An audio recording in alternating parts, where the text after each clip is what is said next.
Greetings viewers, JLB here. On today's episode of Animation Cinema, we are going to be discussing the next compilation film that Disney ever made, a follow-up to Make Mine Music and Fantasia, Melody Time.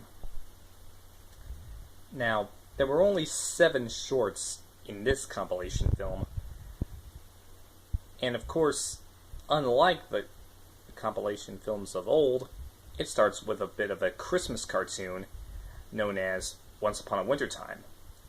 Frances Langford sings the title song, and it actually features a young couple on a winter day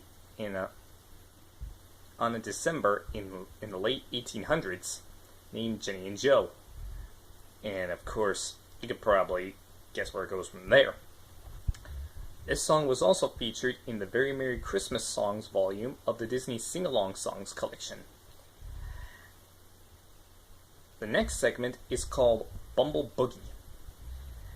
It features a surrealistic looking battle between a solitary bumblebee and the music of the short, which is a jazz swing variation of the Fly of the Bumblebee. Basically, the bee's trying to not get destroyed by the music. This short was actually considered to be part of Fantasia, but the plan was dropped, and it was ultimately saved later for Melody Time. The next segment is called The Legend of Johnny Appleseed. It basically retells the story of John Chapman, who spent most of his life roaming Midwestern America, mainly Ohio and Indiana, back in pioneer days, planting apple seeds, thus earning him his nickname. Nothing much to discuss there if you know your American folklore, so let's move on. I mean, it's called Little Toot. It's based on a story of the same name by Hardy Gramatke, in which the title character, a small tugboat, tries to be just like his father, Big Toot, but he can't seem to stay out of trouble. Providing the locals for the short are the Andrews Sisters, who you might remember from Make Mine Music.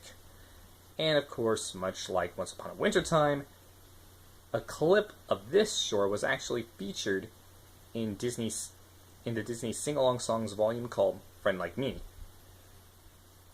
Even though it's minor, it still counts as that, so let's move on. The next segment is a recitation of the 1913 poem, Trees. Now, the poem was originally written by Joyce Kilmer, and it was performed by Fred Waring and the Pennsylvanians.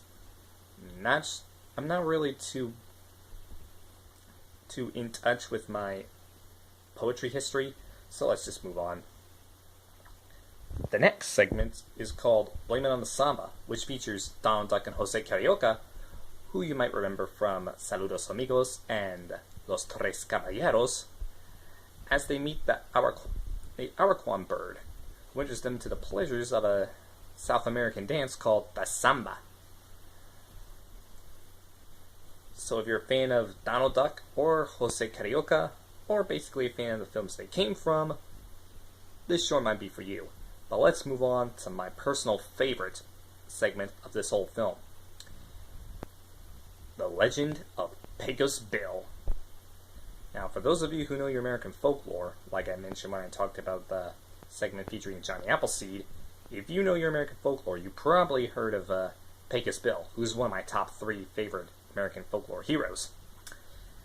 It basically tells the entire story of how Pecos came up, how he was raised by coyotes, and became pretty much the biggest, baddest, and best cowboy to wear a well-pressed vest of buckskin on his manly chest.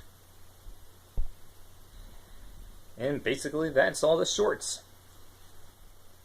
Honestly, the one that really drew my attention was the story of Pecos Bill, because I really do love the story of Pecos Bill, because I went out to Texas and I was hoping that just maybe I might hear people talking about the old Pecos himself. But anyway, that's it for this episode. Thanks so much for watching, and tune in next time, because the next we meet, we're going to be talking about one of my personal favorite Disney movies, or personal favorite anime movies in general, from the 1940s. So until then, I'll see you all next time, and have a